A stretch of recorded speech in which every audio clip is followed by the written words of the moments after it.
In an interview with EMTV this morning, Director of the National Research Institute, Dr. Thomas Webster, explained that the national budget is the government's revenue and expenditure plan for the year. It needs to be adjusted throughout the year. A revisit of this year's massive 15 billion kina budget, Dr. Webster highlighted that when the government presented the 2014 budget, it anticipated a recovery of the global economy. This expected recovery hasn't happened. That has not happened. It's struggling.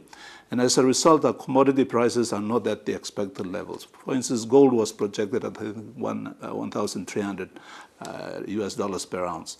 It's now gone down to below that.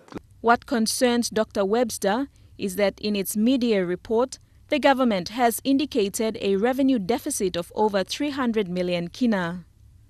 Dr. Webster suspects that the total revenue deficit by the end of this year will be around 400 million kina if there are no improvements from revenue-generating sources like state-owned entities and the sale of assets.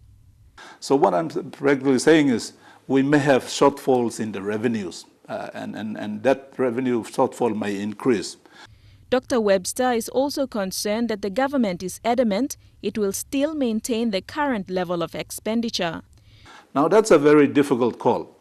So what they mean is that they will maintain the same level of expenditure, but they will now try to borrow more in order to meet that shortfall. So borrowing is going to increase. Dr. Webster said there is therefore more pressure on the budget than expected.